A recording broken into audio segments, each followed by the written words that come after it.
sober after I was high for a whole 20 years.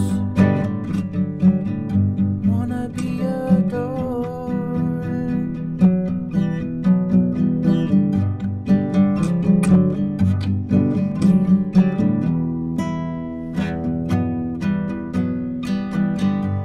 Cool. Hello world. How you doing out there? Richard Carver here on my 41st day of sobriety. Thank you guys for tuning in. We're here for a recap and for a few songs tonight before I start the wind down process where sleep does not come until far off into the distance when I need to be waking up for the next day basically. But we'll deal with that then. For right now, here we are.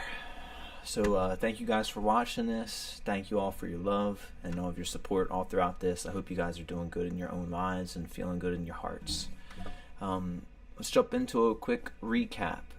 So I had that really deep melancholy, weighty feeling, overwhelmed sadness that kind of permeated through my deep mind and heart all throughout yesterday and last night, especially once I was here streaming with you all, and then afterwards, and just doing the whole alone thing. And that definitely stuck with me all night. And sleep didn't come until around 3 or 4 in the morning, the way it usually is. And then but I still got 4 or 5 hours of sleep, maybe 4, I guess, until I had to get up. And then which is enough to function for a while until my second sleep in the day. And so I got up and I went up to Philly, which, for anybody who knows, Philly just won the Super Bowl, so I wasn't really sure if the city was going to still be standing or not when I got up there, but it was. But mostly everyone was moving much, much slower, but you still heard a lot of Go Birds down the hallways and in the distance type of thing. And it was a great session at the radio station that I work at, where I do camera work, and really fun artist with really important and beautiful views on the world that I agree with a lot about, whatever.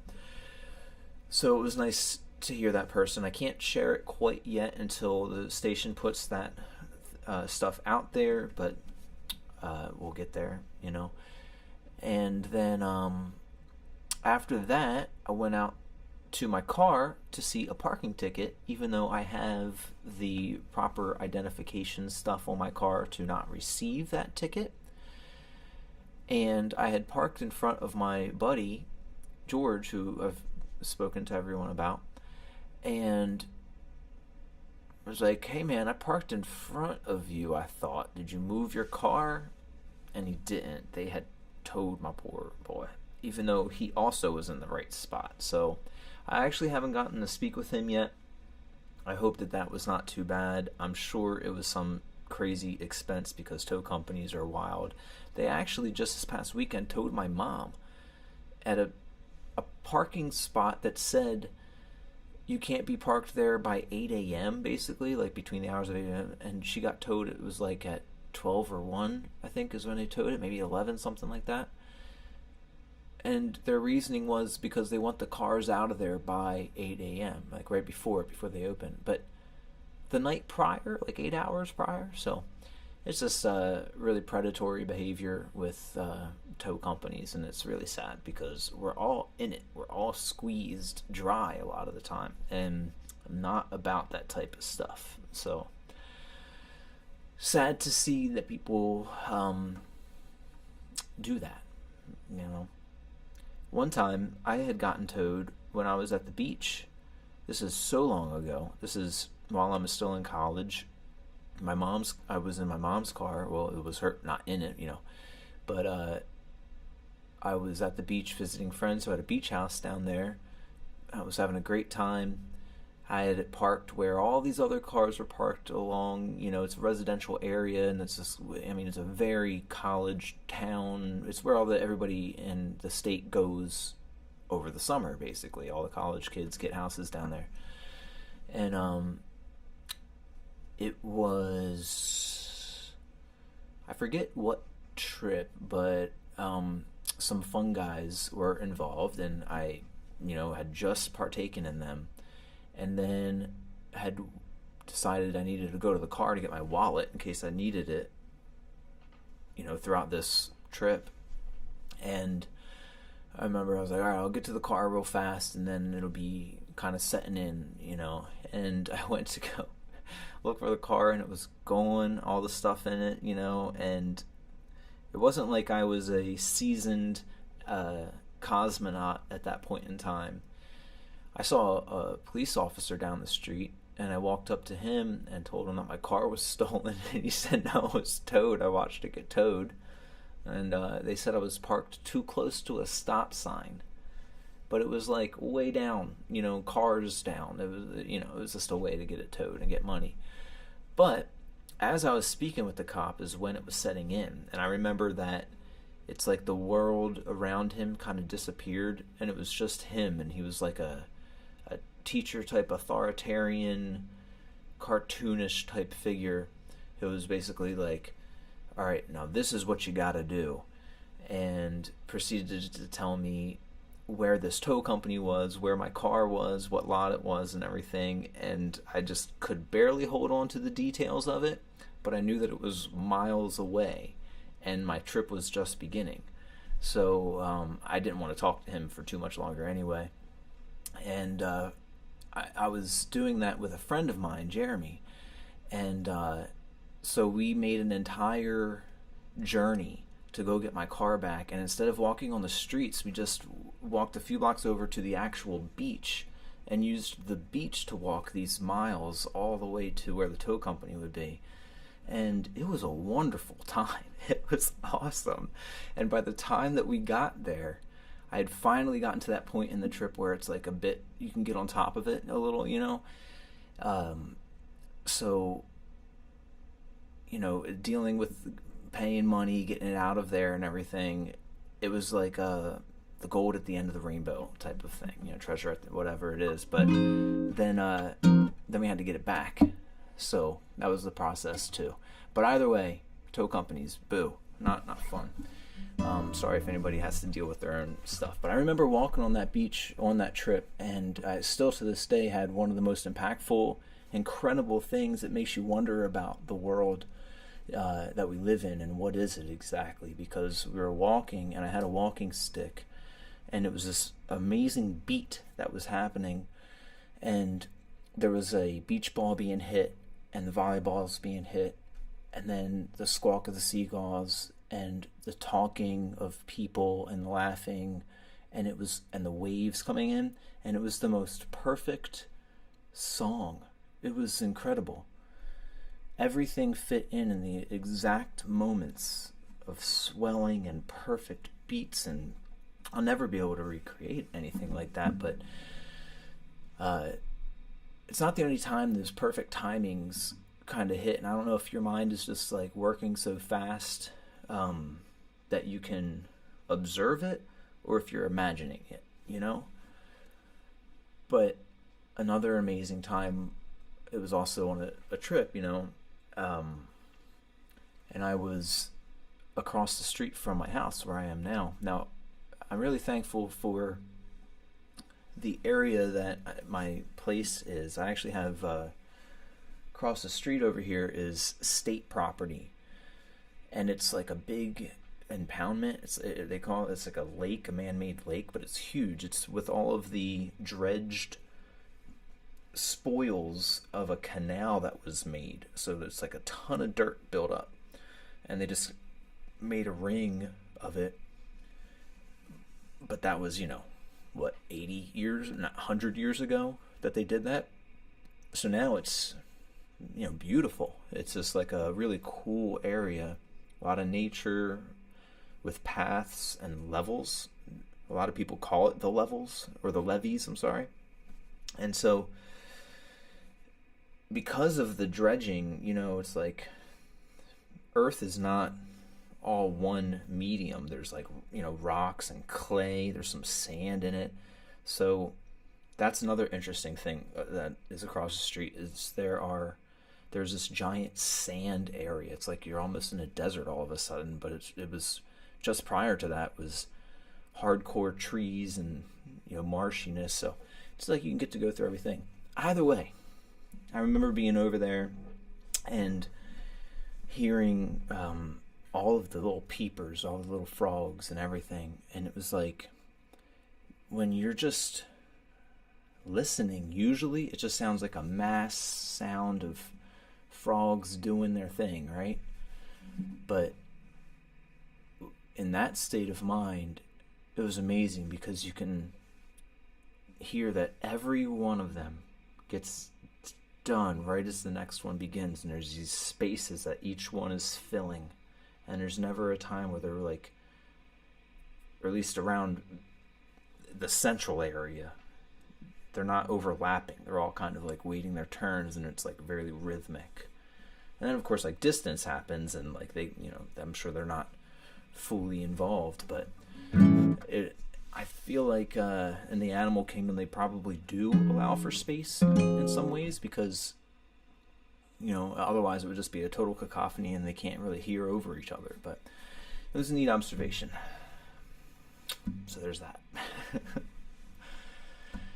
Let's think. After I figured out that poor Georgie had gotten towed, I asked if he needed a ride to the place. He said he's going to take care of it. I haven't heard back from him exactly what the outcome was, so I do want to hear that. And on my way home, I think I was mostly thinking a lot of the time, because like I said, this like overwhelming feeling has been like deep in my mind and heart for a bit, and I think I was just feeling that out. Another like really wild thing is the really we all have those. I would hope that we all have important people in our lives. One of those important people in my life that I had the fortune of being with through college. She was like like the big love in college type of thing. She went on to have kids not so recently, but a few years back, and it's a wild thing because she named one of them, she named one of them a name that her and I had talked about. So it's wild to see that, and I'm happy about that. But it's just like a wild thing about the universe playing out, and like that person always existed. Maybe like it's like like a stone thrown in the lake. By the time that wave hits you, type of thing. Like maybe it can reverberate backwards in time, or it was just a thing, and it was just a name that stuck with her. But either way, I remember I was thinking about that, and all these different stuff, and I get home and I stopped at the grocery store, and then got home, made that stuff, talked with my mom, and someone else. Who did I talk with when I first got home? Oh, Jake. Because Jake is trading in.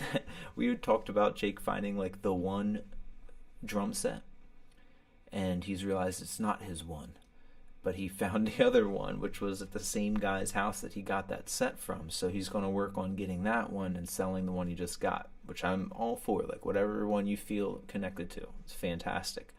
So I talked with him briefly, had some of the food that I made, and then I got my second sleep started. Oh, it was so good. It was like one of those complete dead to the world type of sleeps. But then the universe did its thing. Now, also, before I say that, this morning in the shower, I was listening to Neil deGrasse Tyson's podcast, Star Talk. Star Talk is the longest podcast I've listened to. I've listened to it maybe since its inception, right around in there, which is so long. It's like this guy is like a part. Just hearing him talk is like a part of my psyche in some way. And the particular episode that I was listening to was him with Lawrence Fishburne, who is Morpheus, and the episode was on the Matrix.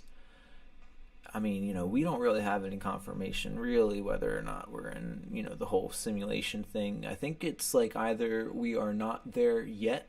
It's like down to two possibilities mathematically. That we are not quite there yet and we're the first ones to do it, or we're the last ones. I forget. The last ones before... the last one's not doing the simulation. I forget what the two possibilities are. Shucks. But it's a recent episode if y'all want to listen to it. And it's where he analyzes The Matrix. And it's always been one of my favorite movies. I remember when it came out. I remember skipping school. I mean, like playing hooky type of leaving school during school hours to go and see the second one in a theater that was right by my school with my friend Tyler. And this is, what was that, 20-ish years ago, 20, 25, 24, somewhere around in there. But what an interesting and fun movie. And there's so many... the first one was so impactful. I also remember taking like a movie class that dissected it, that was all about, Neo is an anagram for the one, and way more stuff, but all those types of things, it's like Cypher when Neo first wakes up and walks in that room where Cypher is, I think he's like starting to communicate in some way, or like maybe he's in the middle of backstabbing the crew, letting the machines know where the Nebuchadnezzar is. He's like, oh, you scared the bejesus out of me, and he's Judas type of thing. Anywho, it was just really interesting to hear a podcast this morning, and I was really thinking on Matrix type things and that mindset, adding through the day,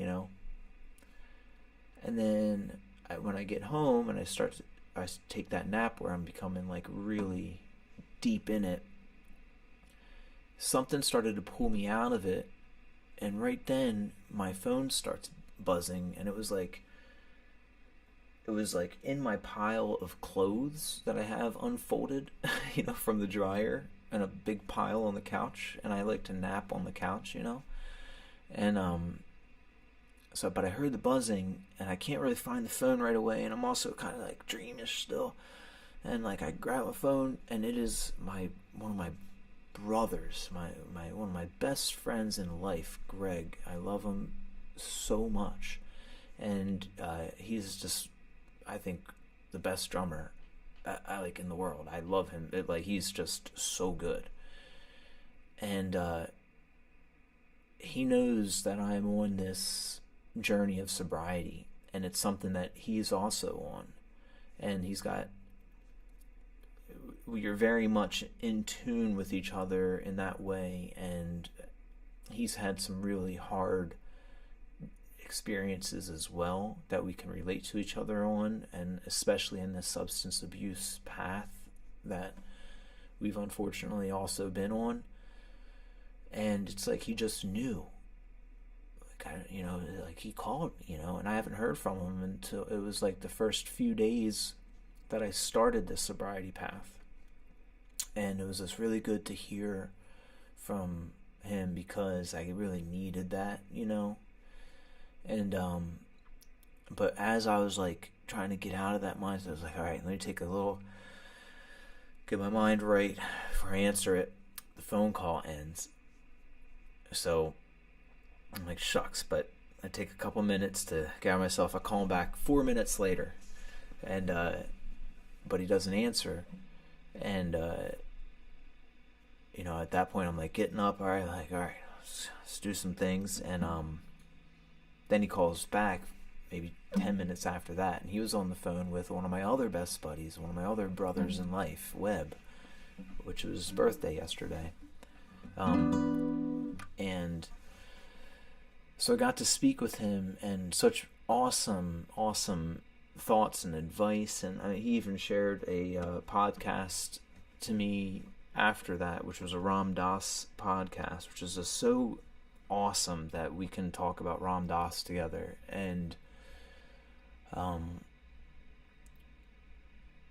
embrace it, because sometimes it's just good to be around the people who can relate to the things that you like, and that you don't feel so different that you're into that stuff or something, and instead they are all about it and embrace it and send it themselves. It's just so awesome.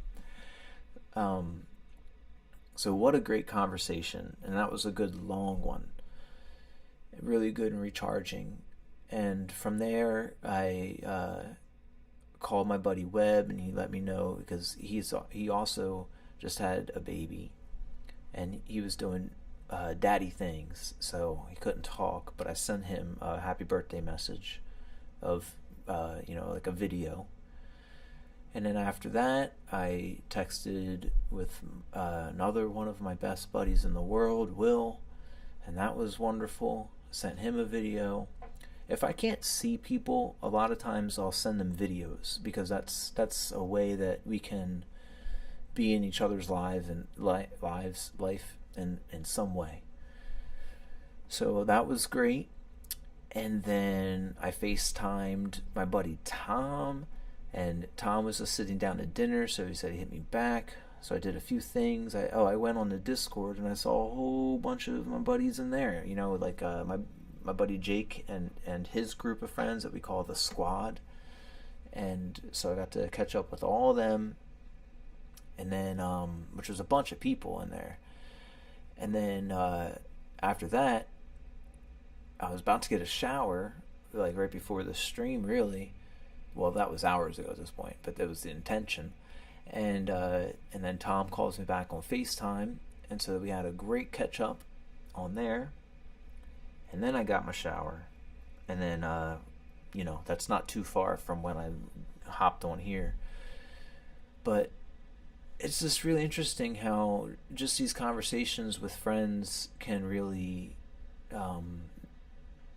just naturally make you feel a little bit better.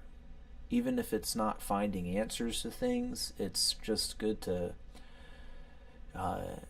know people are there, So, and it's hard, because I do feel some guilt. I think I've mentioned it before, that a lot of the trauma and all of the things that you go through in life, it just adds up. And then I pull back and I isolate. I mean, I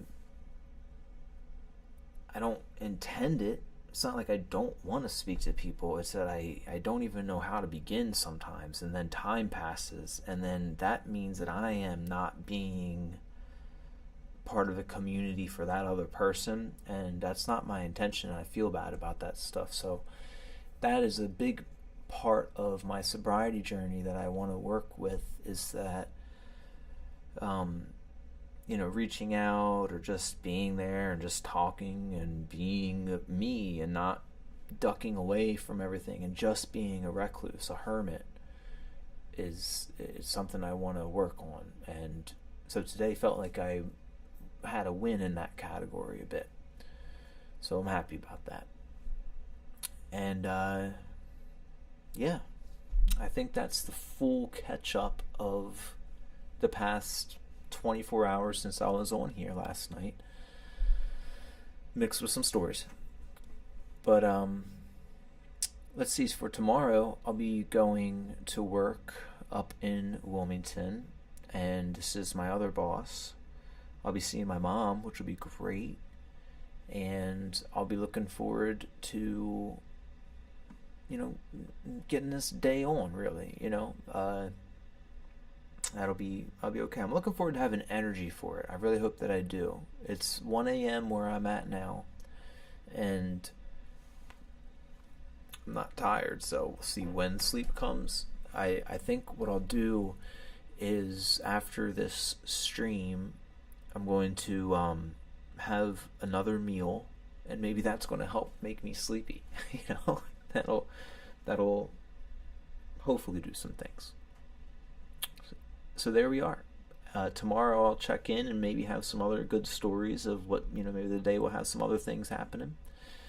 But for now, we're at the 25-ish minute mark on this one because I'm just been babbling. But I do want to play a couple songs before I hop off.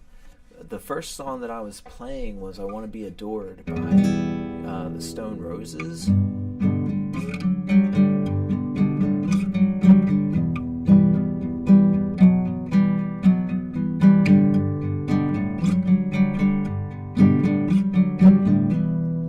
Really, really beautiful stuff.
Stone Roses on that one.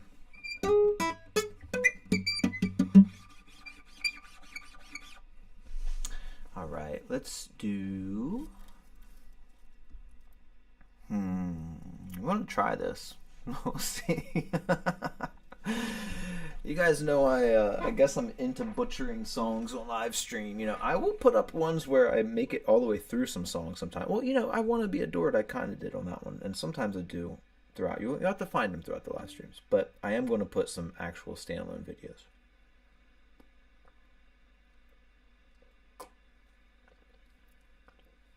You staring at my mug.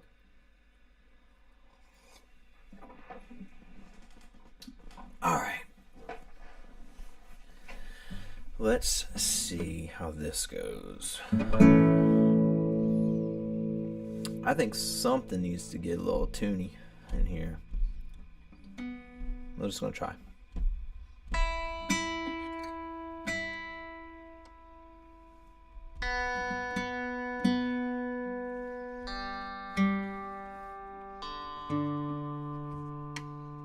The D.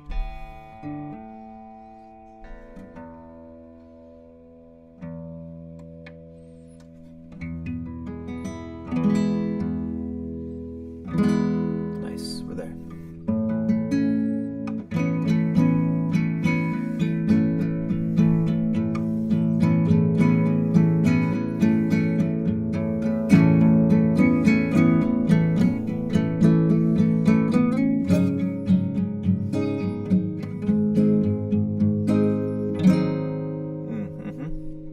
All right, here we go. Nature's Way from Spirit.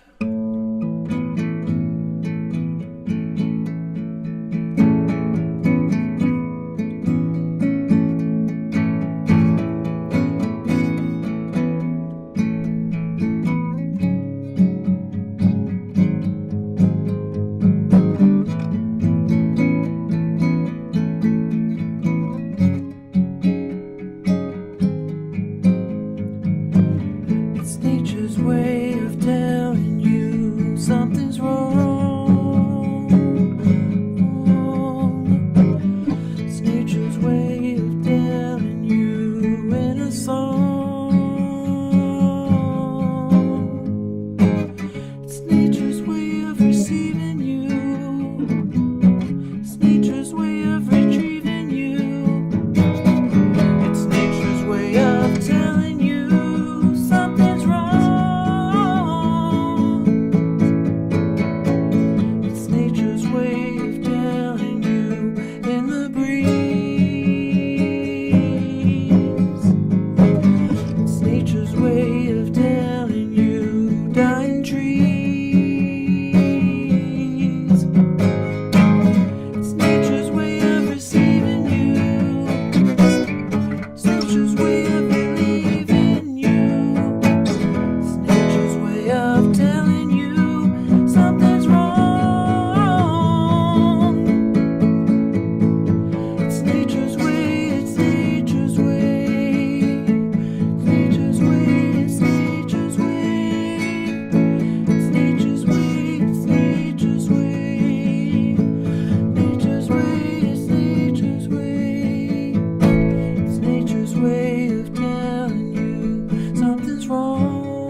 Beautiful song. Really fun band. Spirit was a cool band. Yeah, Spirit, it has a lot of neat ones.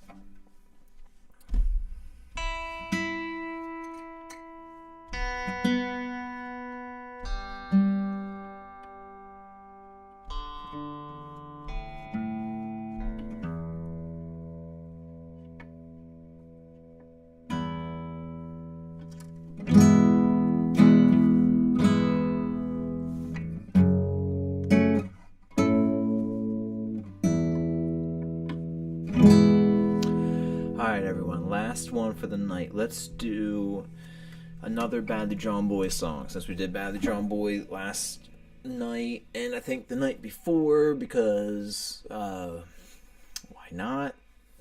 I think this one, though, we'll do, instead of songs off of Hour of Bewilderbeast, this song will be from his soundtrack About a Boy, which he did all the music for that movie About a Boy with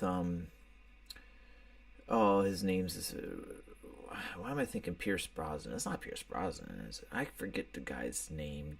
Hugh something. We're gonna have to say. And was it Chuck Palahniuk was maybe the author? I think so. I think he was the same. No, not him. Shoot. I was going to say the same guy that wrote Fight Club, but he didn't write that too. Oh, shucks. I might have to I really dislike putting disinformation out there. So we just have to see real fast. About a Boy movie. Who is this guy? Hugh Grant. That was the guy's name. Hugh Grant. And Nick Hornby. That was the guy. Well, what else did Nick Hornby do? Hold on here. Was it High Fidelity? Nick Hornby movies. Gotta spell his name right.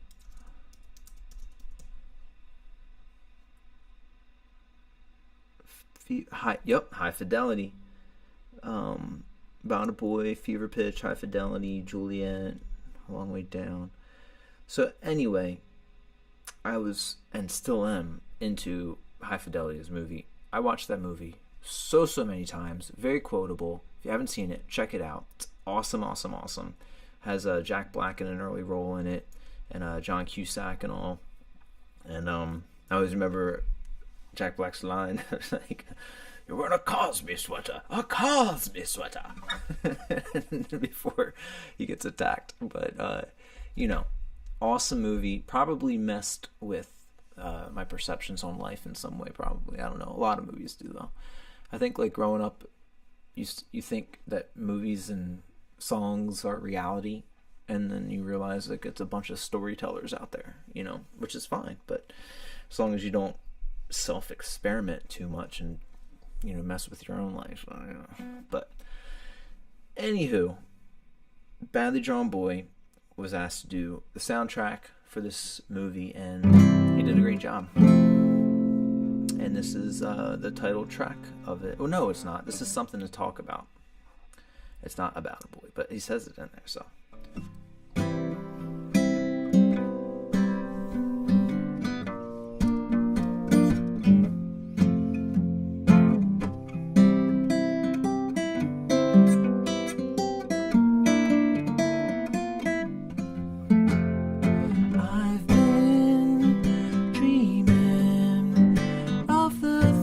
I learned about a boy who's bleeding. Celebrate to elevate. The joy is not the same without the pain.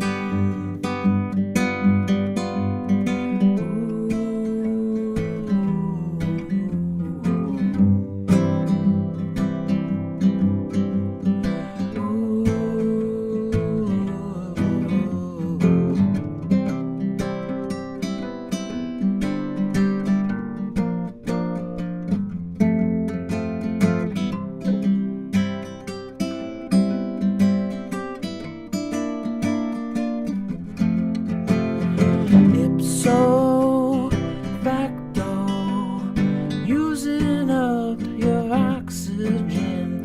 You know I'm shallow, calling out for extra help. You've got to let me in, or let me out. Ooh, something to talk about.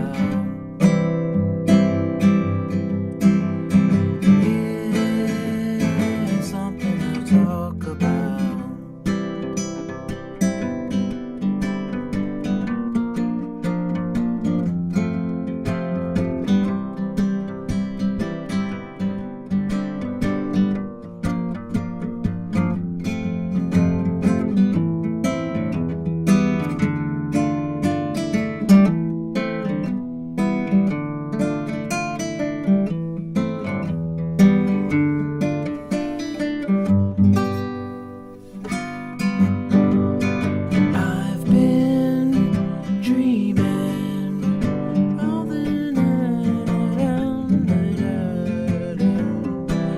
that verse over again. What is that? I've been dreaming of the things I learned about a boy who's leaving. Nothing else to chance again. You've got to let me in or let me out. Ooh, something to talk about. Yeah, something to talk about.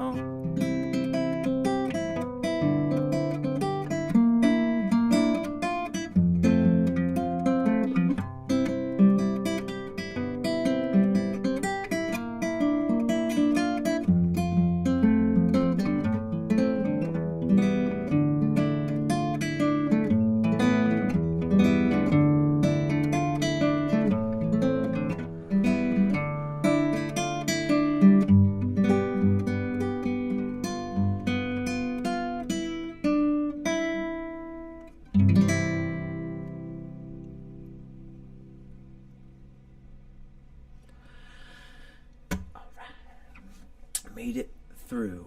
Only butchered it ish. Okay, everyone. I think that's a good spot. Thank you guys for tolerating me. Thanks for watching, and thank you for all the love, and I love you too. I'm here for y'all like you're here for me, and I hope you guys are doing good in your lives. I'll see you tomorrow.